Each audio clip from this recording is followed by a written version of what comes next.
Assalamualaikum warahmatullahi wabarakatuh. Pada video kali ini kita akan membahas tentang falsafah sistem ekonomi mikro syariah pada mata kuliah pengantar ekonomi mikro syariah.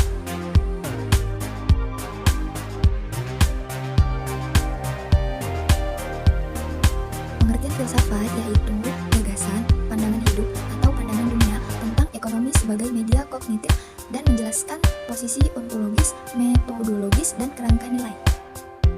Selanjutnya, sistem ekonomi merupakan keseluruhan tata cara yang mengatur perilaku masyarakat dalam menjelaskan kegiatan ekonomi. Adapun sistem ekonomi Islam yaitu ekonomi yang berbasis Islam, yang dimana sumbernya berasal dari Al-Quran dan hadis. Sistem ekonomi Islam juga diartikan sebagai kegiatan mengatur urusan harta kekayaan yang menyangkut pada kepemilikan, distribusi, cara kepemilikan, serta metode pengembangan kekayaan. Falsafah sebagai fondasi sistem ekonomi Islam. Falsafah ekonomi Islam didasarkan pada konsep triangle, yakni falsafah Tuhan, manusia atau kosmos, dan alam atau kosmos. Kunci falsafah ekonomi Islam terletak pada manusia dan Tuhan, alam dan manusia lainnya. Dimensi falsafah ekonomi Islam inilah yang membedakan ekonomi Islam dengan sistem ekonomi lainnya. Sistem ekonomi kapitalis lebih bersifat individual atau yang membebaskan masyarakatnya untuk mengatur ekonominya masing-masing sesuai yang mereka inginkan. Pada sistem ekonomi sosialisme merupakan sistem yang diatur sepenuhnya oleh negara. Sistem ekonomi sosialisme biasanya disebut juga dengan sistem ekonomi yang terpusat karena segala sesuatunya harus diatur oleh negara dan juga dikomandokan dari pusat. Sistem ekonomi tradisional merupakan tanggapan aktif manusia mendukung suatu kebudayaan terhadap lingkungannya dalam usaha memenuhi kebutuhannya sesuai dengan pola pelaksanaan yang sifatnya tradisional.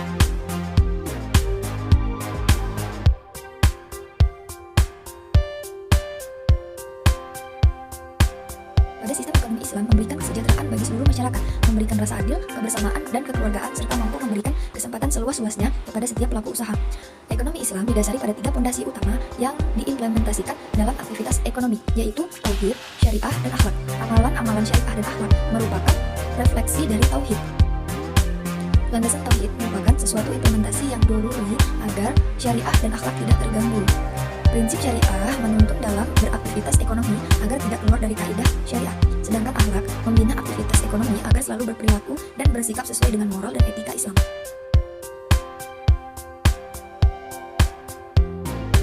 Rancang bangun sistem ekonomi syariah meliputi yang pertama, kepemilikan dalam Islam. Dalam ajaran Islam, hak milik dikategorikan menjadi 3. Hak milik individual atas sumber daya ekonomi, fitrah manusia, harus dihormati dan dijaga, prasyarat mendasar untuk mencapai falah, menciptakan motivasi dan memberi ruang pemanfaatan optimal, batasan perolehan dan penggunaan sesuai syariah, dan tidak menimbulkan mafsadat atau kerugian bagi diri maupun pihak lain. Hak milik umum atau publik, benda peruntukan bermanfaatan untuk umum. Dalam Islam tidak dibatasi sesuai dengan kondisi negara. Karakteristik 1. Merupakan fasilitas umum. Kalau tidak ada akan sengketa. 2. Bahan tambang terbatas jumlah. 3. SDA yang sifat pembentukannya menghalangi untuk dimiliki. 4. Harta wakaf. Hak milik negara, asalnya bisa milik individu atau umum, dikelola pemerintah, representasi kepentingan rakyat sekaligus pengemban misi kekhalifahan Allah di muka bumi. Hak negara dapat dialihkan kepemilikannya, subsidi, hak umum tidak bisa dialihkan ke individu meski bisa dikelola pemerintah. Bertolak dari konsep hak milik, maka sistem L, ekonomi 3 sektor, pasar, masyarakat, dan negara, masing-masing punya kewajiban untuk mencapai falah.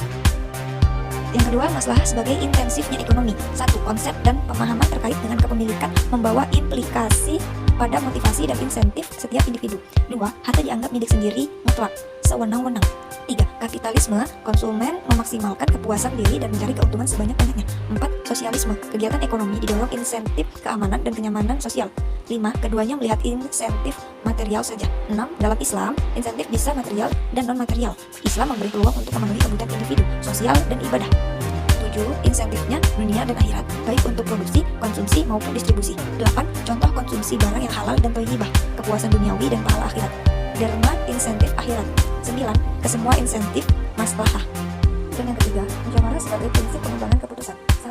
Secara umum, pengambilan keputusan ada 2, sentralisasi dan desentralisasi. 2. Sentralisasi, plan ekonomi. 3. Desentralisasi, pasar bebas. 4.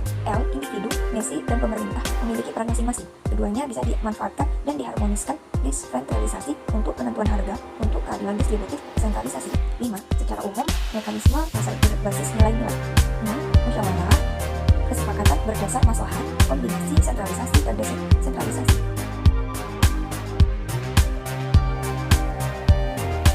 Pelaku-pelaku kegiatan ekonomi, rumah tangga tangga keluarga. Rumah tangga keluarga adalah pelaku ekonomi yang memiliki ruang lingkup terkecil. Pelaku ekonomi ini biasanya terdiri dari ayah, ibu, dan anak. Selain itu, individu yang bukan anggota langsung dari keluarga tersebut juga tetap dianggap sebagai anggota rumah tangga keluarga dan terlibat dalam kegiatan ekonomi keluarga. Misalnya, nenek, kakek, saudara, dan pembantu.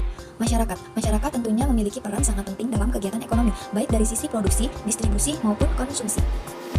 Perusahaan adalah suatu badan usaha yang menjalankan suatu kegiatan untuk menghasilkan produk barang atau jasa dengan tujuan utama memperoleh keuntungan. Perusahaan sering dikaitkan dengan rumah tangga, namun terdapat perbedaan yang sangat besar antara perusahaan dan rumah tangga, yaitu dari segi tujuannya. Pemerintah atau negara. Pemerintah adalah lembaga kepemerintahan yang bertugas untuk memantau kegiatan ekonomi yang berjalan.